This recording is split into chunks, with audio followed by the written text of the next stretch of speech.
কাউকে কিছু গিফট করাটা বরাবরই আমার কাছে খুব স্পেশাল। আমার মতে গিফট এমন হওয়া উচিত যেটাতে তোমার একটা নিজস্ব ছোঁয়া থাকবে। মানে যাকে গিফটটা দিচ্ছ সে যেন দেখেই বুঝে যায় এটা তোমার দেয়া গিফট।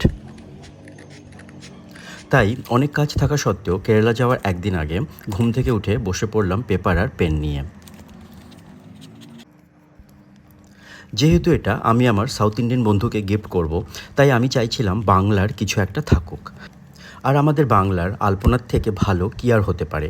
যদিও আমার মনে হয় আমাদের বাংলার এই আলপনা যতটা জনপ্রিয় পাওয়া উচিত ছিল ততটা পায়নি।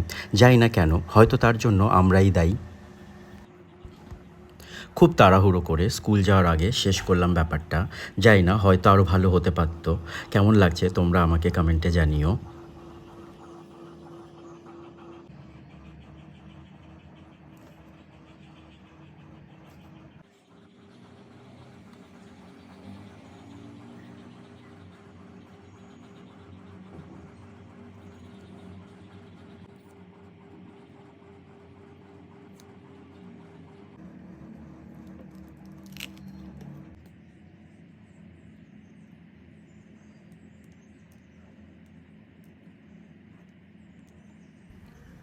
আমি আমার সাউথ ইন্ডিয়ান বন্ধুকে ডোকরার এই মা দুর্গা গিফট করেছিলাম।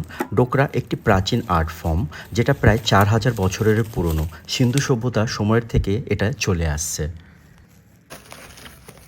ডোকরা শিল্প সাধারণত পশ্চিমবঙ্গ, ঝাড়খণ্ড, ছত্তিশগড় এবং উড়িষ্যাতে প্রচলিত। ছোটবেলায় ইতিহাসের পাতায় মহেঞ্জোদারোর সেই ডান্সিং গার্ল মূর্তিটার কথা মনে আছে? সেটা কিন্তু ডোকরা শিল্পের একটা উদাহরণ।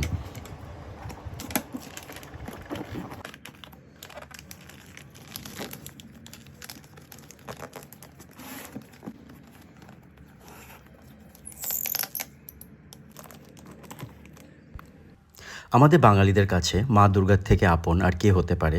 তাই ওকে এই মা দুর্গাই গিফট করলাম। আর এটা ওকে আমাদের বাংলার কথা সবসময় মনে করাবে।